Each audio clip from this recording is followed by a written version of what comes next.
grid-tied, on-grid, or off-grid. These are important concepts in solar energy. In this video, I will explain these concepts and introduce some of the basic components. Finally, I will show you some of the economic differences as well. First is the grid-tied system, also known as on-grid. The grid supplies electricity from your electric company to your home as 110-volt AC power.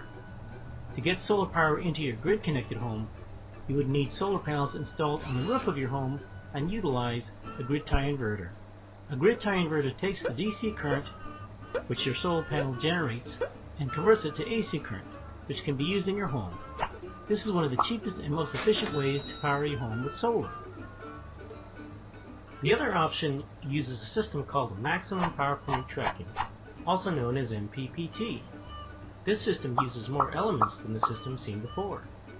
First, the solar panels convert sunlight into DC power. That power goes through a charge controller to then charge a bank of batteries. Those batteries feed an inverter which turns the DC power to AC power or alternating current to power your home. However, every time power goes through a device, there are losses. Some power is lost as it goes from the solar panels through a charge controller. Then it goes to a battery which has resistance, therefore more losses. More losses again as it comes out of the battery and through another inverter and finally to your house. There are losses in every step before the power reaches your house, making the system less efficient. For the most part, if you don't need batteries, it's best not to use them, as they are not cheap and last from 3 to 5 years unless you buy an expensive set of batteries which can last 15 to 20 years. You would want batteries in places where you may get many power outages if the grid fails, and as a backup or for cloudy days. The best option is to have a big bank of solar panels and a grid-tied inverter so that any excess power can be fed back to the grid for credit to use when needed. The solar panels have to be well connected so that if any of them is shaded or not pointed correctly to the sun, it can draw out power for the whole system. But if you use a microinverter in each solar panel, if you have a problem or failure with one solar panel, the rest of the array can function correctly. Second is the off-grid system. An off-grid system is where you don't have the grid feeding your house.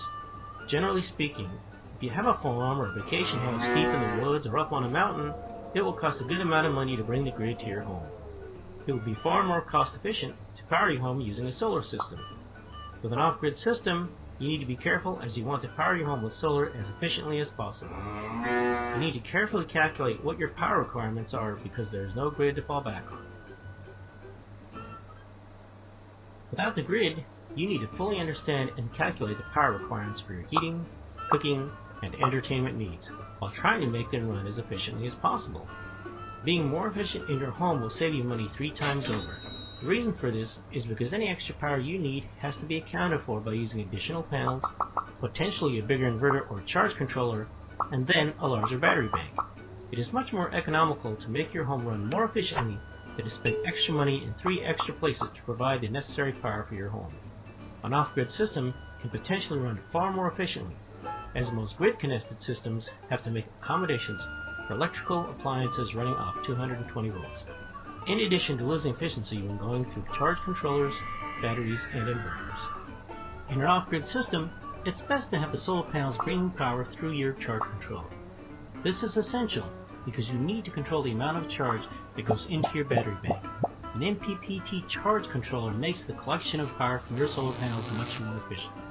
Once you have the power coming into your batteries, you potentially have the option for an off-grid system to run your household off of a 12, 24, or 48 volt system.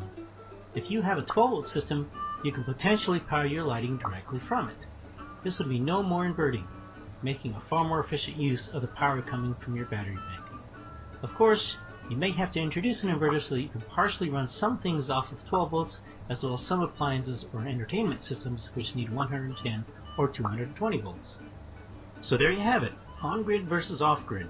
Just remember, on-grid is much more economical and usually the way I recommend you start. Off-grid is more efficient, but is most useful if you do not have access to the grid.